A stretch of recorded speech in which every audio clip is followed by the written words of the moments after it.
بہت شکریہ شہزادہ صاحب، آپ نے وقت نکالا اور لمحہ بلمحہ آپ اس سارے واقعے کی رپورٹنگ کرتے رہے ہیں۔ سب سے پہلے تو ذرا اس ایریے کا اگر آپ محل وقوع بتا سکیں ناظرین کے لیے، پھر ہم آتے ہیں کہ کتنوں کو بچایا گیا اور کس نے بچایا، لیکن محل وقوع اگر آپ اس علاقے کا، اس ایریے کا بتا سکیں جہاں سے یہ سیلابی ریلا گزر رہا تھا۔ ہمارے پشتوں میں تو اس کو ویسے خوڑ کہا جاتا ہے کہ وہ خوڑ آ گیا ہے تو بس وہ اچانک سے آ جاتا ہے، تو کیا یہ پانی بھی اچانک سے آیا تھا؟ کوئی الرٹس تھے؟ ذرا پہلے ایریے کا بتائیں اور پھر یہ بھی بتائیے گا۔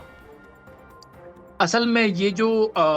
سیلابی ریلا جہاں سے شروع ہوا یہ کلاؤڈ برسٹ تھا، اور یہ خوازہ خیلہ اور مٹھا کے درمیان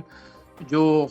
اس کو پشتوں میں خڑ بھی کہتے ہیں اور ندی جو ہے نا وہاں پر یہ کلاؤڈ برسٹ ہوا، اور یہ جو ریلا ہے تقریباً جہاں حادثہ ہوا ہے وہاں سے یہ 30 کلومیٹر دور ہے، اور تقریباً کوئی 2 گھنٹے میں یا 1.5 گھنٹے میں یہ فاصلہ طے کرتے ہیں۔ تو لوگ یہ الزام لگاتے ہیں اور یہ تنقید کرتے ہیں ضلع انتظامیہ پر، پولیس پر بھی، کہ یہ جو ریلا جب روانہ ہوا تو آیا انہوں نے کیوں خبردار نہیں کیا کہ کیا مطلب کوئی اپنے آپ کو محفوظ کرے، دریا سے ہٹ جائے۔ لیکن یہ ایک علیحدہ بات ہے، جو اہم بات ہے وہ یہ ہے کہ یہ جو دریائے سوات ہے اس کے ساتھ جہاں واقعہ رونما ہوا ہے وہاں پر واکنگ ٹریک بن رہا ہے، تو اچھا، محکمہ اریگیشن نے دریا کو کنورٹ کرنے کے لیے وہاں پر بند باندھا تھا، یعنی وہاں پر وٹا، یعنی پشتوں میں اس کو وٹا کہتے ہیں، بند بھی کہتے ہیں اور پشتے بھی کہتے ہیں۔ تو وہ وہاں پر بتایا یہ جاتا ہے کہ ایک ٹھیکیدار نے وہاں پر جو بند تعمیر کیا تھا وہ تو اس میں کامیاب رہا، جو عام پانی ہے اس کو کنورٹ کرنے میں تو کامیاب رہا، لیکن جیسے ہی یہ سیلابی ریلا پہنچا تو وہ یہ پانی برداشت نہ کر سکا اور وہ بند ٹوٹ ٹوٹ گیا، گیا، اور اچھا۔ تقریباً کوئی 100 یا 150 میٹر کے فاصلے پر یہ سیاح ناشتہ کر کے دریا کے پاس گئے کہ وہ وہاں پر فوٹوگرافی کر سکے۔ جب یہ سیاح وہاں جا رہے تو بالکل پانی نہیں تھا۔ ان میں سیاحوں کا بھی قصور نہیں ہے، کسی اور کا بھی قصور نہیں ہے، اگر قصوروار ہے تو محکمہ اریگیشن، وہ ٹھیکیدار جس نے وہ بند بنایا ہے، وہ بند اچانک ٹوٹ گیا تو سیاحوں کو موقع ہی نہیں ملا کہ وہ وہاں سے کیسے نکلے۔ وہاں پر جو دریائے سوات میں مائننگ کی جاتی ہے، یہ جو کرش مافیا ہے وہاں پر وہ ٹھیلے بناتے ہیں، ایک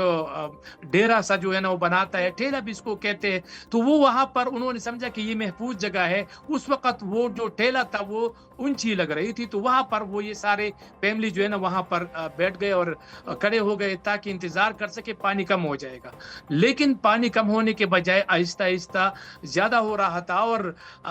بلکہ یہ جو ٹھیلا تھا وہ آہستہ آہستہ جو ہے نا وہ سرک رہی تھی پانی کے بہاؤ کے ساتھ، تو وہ جو ایریا تھا وہ محدود ہوتا گیا۔ ہم اس کو دیکھتے رہے، وہ چیختے رہے امداد کے لیے کہ ہمیں بچاؤ، ٹھیک ہے۔ ایک ایک کر کے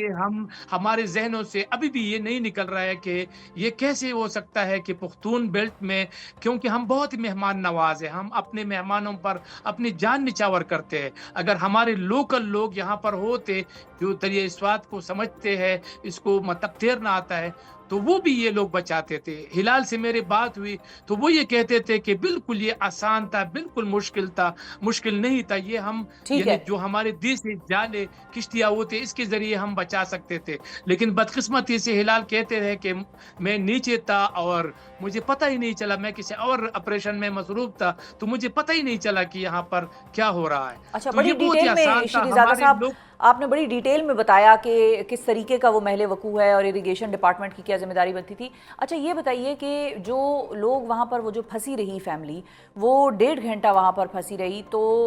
جو اب ہمارے انتظامیہ کے محکمے ہیں جس میں کہ ڈی سی آفس، اے سی آفس، اس کے حوالے سے بھی بڑی بات ہو رہی ہے، کیونکہ سی سی ٹی وی فوٹیج کے مطابق 17 منٹ کے بعد دیکھا جا سکتا ہے کہ ایمبولینس تو وہاں پر پہنچ گئی تھی، لیکن اس ایمبولینس میں میڈیکل کا عملہ تو موجود تھا، لیکن وہ ظاہر ہے ریسکیو تو نہیں کر سکتے تھے، تو اگر 17 منٹ میں ایمبولینس وغیرہ پہنچ سکتی تھی تو پھر کوئی اور طریقہ کار نہیں ہو سکتا تھا 1.5 گھنٹے میں؟ اچھا ایسا ہے کہ شروع میں جو یہ ریلا شروع ہوتا ہے، سب سے پہلے ذمہ داری تو ان لوگوں کی ہے کہ وہاں اطلاع دیتے، اس کے بعد دوسری نمبر پر ذمہ واری بنتی ہے 1122 کی، یہاں کی ضلع انتظامیہ کی، کہ وہ یہاں پہنچ جاتے، اور جیسے ہی اطلاع ملی کہ حادثہ رونما ہو رہا ہے اور لوگ پھنسے ہیں، تو 1122 نے